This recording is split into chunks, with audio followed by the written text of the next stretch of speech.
Welcome students, ignite MBA के इस नए वीडियो में आप सभी का स्वागत है। जैसे कि आप सभी को पता है कि एमबीए सीटी के लिए कैप का रजिस्ट्रेशन स्टार्ट हो चुका है। तो कैप का जो फॉर्म आप सभी को फिल करना है उसमें जो भी आपको डिफिकल्टीज आ रही है वो सारी डिफिकल्टीज को हम लोगों ने यहाँ पे इस वीडियो में कवर किया है। तो मुझे लगता है स्टूडेंट्स, अगर आपको एमबीए सीटी का रजिस्ट्रेशन प्रोसेस पूरा डिटेल में जानना है, स्टेप बाय स्टेप जानना है, डॉक्यूमेंट्स के आपके जो भी डिफिकल्टीज है वो क्लियर करना है, तो ये वीडियो आप सभी के लिए काफी इंपॉर्टेंट होने वाला है। और मैं सभी को यही कहना चाहता हूं, अगर आप इग्नाइट एमबीए इस प्लेटफॉर्म के लिए नए हो तो जल्दी से इस चैनल को सब्सक्राइब कर लीजिए, वीडियो को लाइक कर लीजिए स्टूडेंट्स, बिकॉज रजिस्ट्रेशन से लेकर स्पॉट राउंड तक इग्नाइट एमबीए ये जो प्लेटफॉर्म है ये आपको पूरा हेल्प करने वाला है आपके काउंसलिंग के इस जर्नी में और आपके अच्छे कैप राउंड्स के थ्रू अच्छा एमबीए कॉलेज और अच्छी आपका स्पेशलाइजेशन मिलने के लिए। ठीक है दोस्तों, देखिए आप सभी को पता है ये जो ऑफिशियल एमबीए का यानी कि सीडी सेल का जो वेबसाइट है, यहाँ पे हमें जाना है for the new registration, right, new candidate registration. तो यहां तक आप सभी को पता है कि सर लेट्स से सपोज ये वेबसाइट आप सभी के सामने है, तो आप लोगों ने अगर एमबीए सीटी का फॉर्म ऑलरेडी आप लोगों ने फिल किया है तो आपका जो ऑफिशियल रजिस्टर मेल आईडी है एंड पासवर्ड है ये यहाँ पे आपको फिल करना है। साइन इन करने के बाद जो एक्चुअल स्टेप्स क्या होती है वो सारी स्टेप्स को यहाँ पे हम लोगों ने अभी एक्सप्लेन करने वाले हैं हम लोग यहाँ पे, राइट। तो सभी लोगों को मैं यही कहता हूं, अगर आपको एमबीए सीटी का फॉर्म फिल करना है और अगर अभी तक आप लोगों ने नहीं फिल किया होगा तो ये सारे प्रोसेस को एंड तक देखना, हर एक स्टेप को मैंने बहुत अच्छे से यहाँ पे मैं एक्सप्लेन करने वाला हूं। देखिए स्टूडेंट्स, सबसे पहला स्टेप है, आप सभी को पता है कि सर जैसे ही जो पहला स्टेप होता है कि साइन इन करने के बाद में, तो यहां पे आपको करना क्या होता है, राइट, कि आप सभी को पता है कि सर सेंट्रलाइज एडमिशन प्रोसेस, यहां पे आप सभी को क्लिक करना है। याद रखिए, यहां पे क्लिक करने के बाद जो नेक्स्ट विंडो आप सभी के सामने ओपन होगा, ये विंडो मुझे लगता है आप सभी के लिए काफी इंपॉर्टेंट है, इसको बहुत ध्यान से देखना। देखिए सबसे पहले उन्होंने क्या पूछा है, have you appeared for MSCT examination 2025? Yes, right. अगर आपने अप्लाई किया है तो आपको यहाँ पे यस को क्लिक करना है, राइट। नेक्स्ट क्वेश्चन देखिए बहुत ध्यान से, have you appeared for common admission test conducted by Indian institute of management? यानी कि अगर आपने कैट का एग्जाम दिया है क्या, राइट, ये पहला क्वेश्चन है। नेक्स्ट क्वेश्चन क्या है देखिए, पैरेलली क्या सीमेट आपने दिया है, राइट, एक्सएटी आपने दिया है क्या, एटमा आपने दिया है क्या, मैट दिया है क्या? यानी कि अगर इनमें से कोई भी एक एग्जाम अगर स्टूडेंट्स आप लोगों ने दी है, बहुत ध्यान से सुनना, फिर आपका कैट का भी स्कोर हो सकता है, आपका राइट एक्सएटी का भी स्कोर हो सकता है, यहाँ पे ये भी अगर आपने एग्जाम दिए हैं, पैरेलल जीमैट भी, अगर इनमें से कोई भी एग्जाम स्टूडेंट्स आप लोगों ने दिया है तो मुझे लगता है, अगर आपको लगता है कि सर मुझे ये स्कोर भी चाहिए सीईटी के महाराष्ट्र के एमबीए के काउंसलिंग के लिए, तो आप इसको यहाँ पे यस कर सकते हो या अदरवाइज नो कर सकते हो। नेक्स्ट क्वेश्चन देखिए यहाँ पे क्या पूछा गया है कि select enzyme name of the best percentile score. याद रखिए, आपका जिस एंट्रेंस एग्जामिनेशन में बेस्ट स्कोर होगा स्टूडेंट वही यहाँ पे कंसिडर होगा। तो आपको जो भी लगता है कि best of the best score आपके जो भी एग्जामिनेशन होंगे वो लगता है, वहां पे मुझे लगता है कि आपको यहाँ पे सेलेक्ट करना होगा। अगर यहाँ पे हम लोग बात करते हैं तो यहाँ पे देखिए उन्होंने सीमेट का स्कोर यहाँ पे कंसिडर किया है, राइट। तो देखिए जो भी आपका रोल नंबर होगा यहाँ पे आएगा, पैरेलल आपका परसेंटाइल यहाँ पे शो हो जाएंगे और आपका जो टोटल स्कोर है ये भी यहाँ पे आ जाएगा। और यहाँ पे अगर आप ये जो स्टेटमेंट पढ़ते हो स्टूडेंट बहुत ध्यान से देखिए, if any candidate have appeared more than one examination, select anyone best of them on the basis of percentile score। मतलब आपका जो भी बेस्ट परसेंटाइल होगा इन अबव एग्जामिनेशन से, जो भी एंट्रेंस एग्जामिनेशन से एमबीए के लिए, वो आपको यहाँ पे सेलेक्ट करना है। मुझे लगता है यहां तक आप किसी को डिफिकल्टी नहीं आएगी। ये नेक्स्ट देखिए कि टाइप ऑफ कैंडिडेट, याद रखना टाइप ऑफ कैंडिडेट ऑलरेडी मैंने आपको शायद से बताया है कि टाइप ए कैंडिडेट क्या होते हैं, बी कैंडिडेट क्या होते हैं, सी क्या होते हैं, डी कैंडिडेट्स क्या होते हैं। अगर आप अदर महाराष्ट्र स्टेट कैंडिडेट हो तो आपके लिए ओएमएस कैटेगरी है। तो टाइप ए यानी कि आपका डोमिसाइल भी महाराष्ट्र का है, आपने पढ़ाई महाराष्ट्र में की है। टाइप बी के केस में क्या होता है कि आप भले ही आपका डोमिसाइल महाराष्ट्र में बट आपने पढ़ाई बाहर से की है, टाइप बी के अंदर आता है।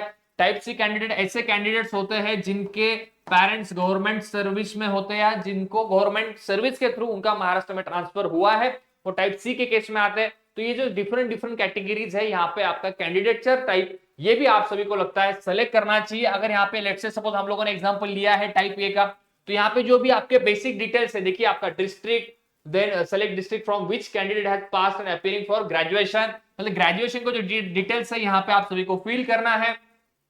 जैसे अगर आप यहाँ पे देखते हो कि as your candidature type is type A, right, तो आपका डोमिसाइल होना चाहिए। तो ऑलरेडी जो भी डॉक्यूमेंट्स आपको लगते हैं इस आने वाले प्रोसेस में वो भी इन लोगों ने यहाँ पे ऑलरेडी मेंशन किए हैं सीईटी सेल के इस रजिस्ट्रेशन प्रोसेस में।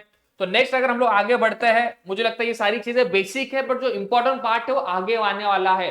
तो सभी के लिए ये वीडियो काफी इंपॉर्टेंट है, एंड तक देखिए। आपके सारे डाउट्स हैं, मुझे पता है क्या डाउट्स है, सारे डाउट्स को मैं इसी वीडियो में कवर करने वाला हूं। यस, देखिए, do you belong to general और रिजर्व कैटेगरी, देखिए यहाँ पे भी मुझे लगता है काफी लोग गलतियां करती है। देखिए, अगर आप जनरल से हो तो जनरल को सेलेक्ट कर लीजिए, अगर आप रिजर्व कैटेगरी से हो, इस केस में एससी एसटी विजय एनटी जो भी आपके रिजर्व कैटेगरीज के ऑप्शंस होंगे, अगर होते हैं तो यहाँ पे क्लिक कर लीजिए। नेक्स्ट क्वेश्चन क्या है, do you belong to economical weaker section. देखिए यहाँ पे काफी लोग कंफ्यूज हो रहे हैं। देखिए, अगर आप ईडब्ल्यूएस का सर्टिफिकेट आपके पास और वैलिड सर्टिफिकेट होना चाहिए, याद रखना, ईडब्ल्यूएस का वैलिड सर्टिफिकेट होगा तो ही मुझे लगता है आप यहाँ पे सेलेक्ट कर लीजिए। बिकॉज जनरली होता क्या है, आप लोग यहाँ पे यस कर देते हो, सर्टिफिकेट नहीं होता है, फिर सर्टिफिकेट अपलोडिंग के लिए वहां पे पूछा जाता है। तो इस केस में मुझे लगता है कि अगर आपके पास अवेलेबल है तो यस कर लीजिए। नेक्स्ट स्टेटस क्या है कि अगर ईडब्ल्यू सर्टिफिकेट अवेलेबल है तो उसका स्टेटस पूछा गया है।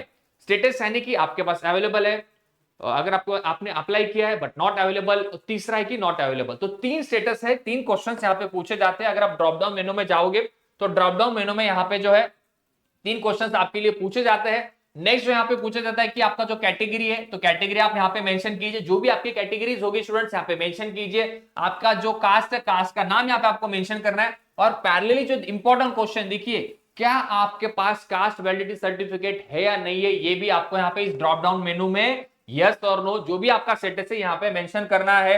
नेक्स्ट अगर हम लोग आगे जाते हैं, देखिए नेक्स्ट अगर हम लोग आगे जाते हैं तो यहाँ पे क्या पूछा है कि अगर आपका कोई डिसेबिलिटीज आपको है, अगर आप पीडब्ल्यूडी कैंडिडेट हो तो अगर हो तो यस कीजिए, नहीं है तो नो कीजिए, राइट।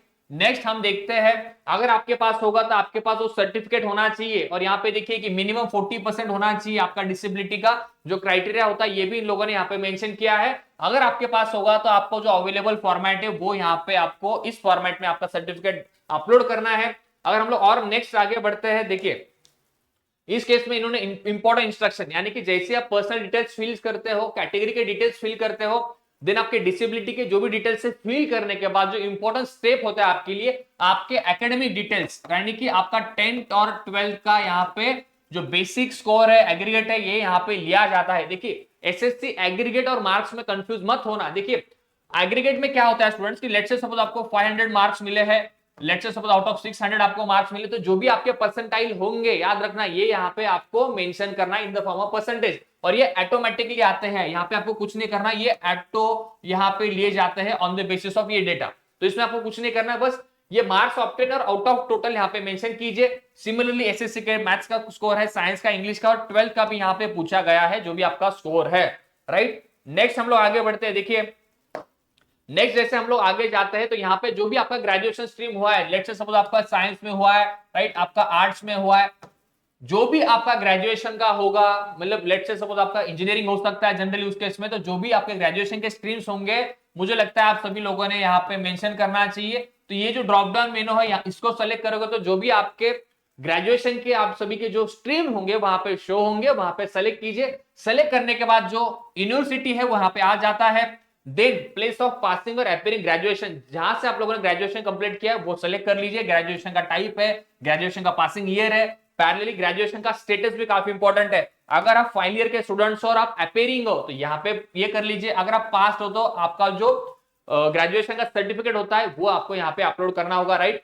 ग्रेजुएशन का मार्क्स देखिए, अगर आपके कॉलेज में अगर लेट्स से सपोज परसेंटेज है तो परसेंटेज मेंशन करना है। अगर आप इंजीनियरिंग स्टूडेंट्स हो तो जनरली आपके केस में क्या होता है, सीजीपीए होता है। लेट्स से सपोज आपका इंजीनियरिंग में सीजीपीए था 7.42, तो वो जो आपका सीजीपीए है वो आपको यहाँ पे मेंशन करना है as per the given pattern, right. Next अगर हम लोग आगे बढ़ते हैं, जो आप सभी के लिए मुझे लगता है काफी इंपॉर्टेंट स्टेप है, यानी कि जैसे आप सारी बेसिक डिटेल्स फिल करोगे, केयरफुली फिल करना है, सारे इंस्ट्रक्शन को केयरफुली रीड कीजिए। नेक्स्ट यहाँ पे मुझे लगता है कि आप सभी के लिए इंपॉर्टेंट स्टेप है स्टूडेंट्स, याद रखना, फोटो एंड सिग्नेचर।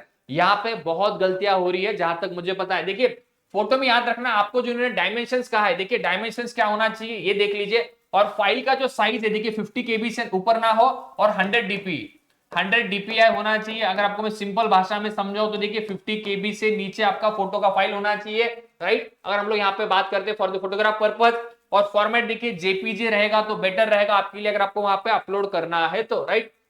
और जो इंस्ट्रक्शंस इन लोगों ने दिए हैं वो सारे इंस्ट्रक्शन देख लीजिए। आपका JPG, zip file, PNG file भी यहाँ पे चलेगा, बट आपको फोटो अपलोड करने के बाद now press the upload photo and button to upload the photo will appear on page. यानी कि हो क्या रहा है, आप ठीक है आपके पास फोटो होता है, सिग्नेचर होता है, वहां पे पीसी से सेलेक्ट करके आप वहां पे अपलोड कर देते हो, बट वहां पे अपलोड करने के बाद आपको फिर से अपलोड का जो आइकॉन है वहां पे क्लिक करना है, सो दैट आपके सामने आपका फोटोग्राफ एंड सिग्नेचर शो होगा। देन सक्सेसफुली आप कह सकते हो कि मेरे सर फोटो एंड सिग्नेचर वहां पे अपलोड हो चुके हैं। नेक्स्ट देखिए स्टूडेंट, नेक्स्ट स्टेप क्या है यहाँ पे, जो भी डॉक्यूमेंट स्टूडेंट्स लेट से सपोज आपने अभी फिल किए हैं वो सारे डॉक्यूमेंट्स आपको यहाँ पे शो होंगे। जैसे कि अगर यहाँ पे हम लोग बात करेंगे कि सर जो मैंडेटरी डॉक्यूमेंट्स आपके लिए लगते हैं, सर आपका 10th का सर्टिफिकेट है, 12th का सर्टिफिकेट है, आपका एलसी होगा सर, कॉलेज लिविंग सर्टिफिकेट, आपका बर्थ सर्टिफिकेट हो सकता है डोमिसाइल के लिए, राइट। तो जो भी आपके नेसेसरी सर्टिफिकेट्स है as per your category, as per your candidature type, ये सारे सर्टिफिकेट्स आपको यहाँ पे अपलोड करने होते हैं। अगर आप मुझे पूछते हो कि सर डॉक्यूमेंट्स अपलोड करने के लिए, देखिए सारी चीजें इन लोगों ने बहुत क्लियरली इंस्ट्रक्शन दिया है कि आपका रेजोल्यूशन क्या चाहिए, मैक्सिमम साइज क्या होना चाहिए। मतलब फोटो के केस में उन्होंने 50 केबी तक का दिया है, फाइल फॉर्मेट भी दिया है। अगर आपको डॉक्यूमेंट्स अपलोड करना है तो देखिए डॉक्यूमेंट अपलोडिंग के लिए जो साइज दिया है उन्होंने यहाँ पे 1 MB का साइज यहाँ पे दिया है, right. The candidate who does not have original graduation marksheet upload online result copy duly certified by principal sir. देखिए अगर आप फाइनल ईयर के स्टूडेंट्स हो, अगर आपके पास ओरिजिनल मार्कशीट नहीं है तो जो भी आपका मार्कशीट का कॉपी होगा उसको आपके जो प्रिंसिपल सर या डायरेक्टर सर है आपके कॉलेज से, उनसे आपको सिग्नेचर लेके स्टैम्प के साथ अपलोड करना है, राइट। नेक्स्ट अगर हम लोग यहाँ पे देखते हैं कि एग्जैक्टली अगर आपको सीईटी का जो एमबीए का ये प्रोसेस है स्टूडेंट, बहुत सिंपल और आसान प्रोसेस है। इन 10 स्टेप से आप सभी को जाना है, ये 10 स्टेप सभी लोग कर लीजिए। देखिए सबसे पहले रजिस्ट्रेशन डिटेल है, देन सीईटी डिटेल्स है, field type of candidature details यहाँ पे है, देन होम यूनिवर्सिटी के डिटेल्स आपको फिल करना है, देन आपका जो पीडब्ल्यूडी डिटेल्स है वो भी आपको यहाँ पे फिल करनी होती है, क्वालिफिकेशन डिटेल्स है, पर्सनल डिटेल्स यहाँ पे फिल करने होते हैं। 8th स्टेप है कि upload photo with signature and पे एप्लीकेशन फीस, एंड 10th जो स्टेप है आपका याद रखना, ये 10th स्टेप आपके लिए स्क्रूटनी सेंटर ही वेरीफाई करने के बाद ये आपका ग्रीन होगा, यानी कि application form confirmation status as facility centre oblique scrutiny centre. यानी कि आपके लिए मैंने हमेशा कहा है, देखिए 2 ऑप्शंस है यहाँ पे, आइदर आप फिजिकल स्क्रूटनी कर लीजिए या फिर आप ऑनलाइन स्क्रूटनी का जो ऑप्शन आपके सामने है वहां पे आप सेलेक्ट कर सकते हो। दोनों भी ऑप्शन आपके लिए बेस्ट है। अगर आपको लगता है सर मैं फिजिकली जाकर डॉक्यूमेंट वेरीफाई कर सकता हूं, जाके कर लीजिए। अगर आपको लगता है सर ऑनलाइन मुझे करना है तो भी आप कर सकते हो। फिजिकल के केस में डेफिनेटली आपके लिए स्लॉट्स वहां पे अवेलेबल होते हैं। आपको कॉलेजेस जो भी वहां पे नियर बाय एफसी सेंटर्स होंगे वो कॉलेजेस को भी आपको वहां पे सेलेक्ट करना है अलोकेटेड स्लॉट्स के अंदर ही, या आप सभी को जाके फिजिकल डॉक्यूमेंट्स आपको वेरीफाई करवाने हैं और ऑनलाइन भी आपको ई स्क्रूटनी के थ्रू आपको वेरिफिकेशन करना है।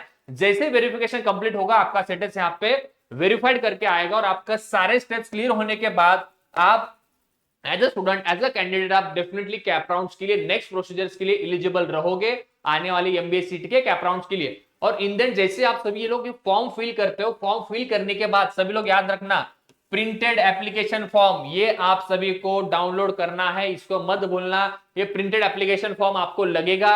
अगर आपको फिजिकल वेरिफिकेशन के लिए जाना है तो ये फॉर्म भी आप सभी के पास होना चाहिए। तो स्टूडेंट मुझे लगता है ये काफी सिंपल स्टेप्स है, इस सिंपल स्टेप्स को आप फॉलो कीजिए आपके एमबीए के रजिस्ट्रेशन के पर्पज के लिए। इसके अंदर भी अगर आपको कुछ भी डाउट्स है, कुछ आपको क्वेरीज है तो प्लीज इस वीडियो के कमेंट सेक्शन में कमेंट कीजिए। और मुझे सभी को लगता है कि, और मेरे पूरी टीम को लगता है कि अगर आपको इग्नाइट का एमबीए प्लेटफॉर्म अगर आपको अच्छा लगता है तो डेफिनेटली इस चैनल को जल्दी से सब्सक्राइब कर लीजिए, बिकॉज रजिस्ट्रेशन से लेके स्पॉट राउंड तक जो भी आप सभी को हेल्प चाहिए अच्छे एमबीए कॉलेजेस के काउंसलिंग के लिए, वो सारी हेल्प आपको इग्नाइट एमबीए के इस प्लेटफॉर्म पे मिलने वाली है। तो स्टूडेंट्स आज के इस वीडियो में हम लोग यही रुकते हैं।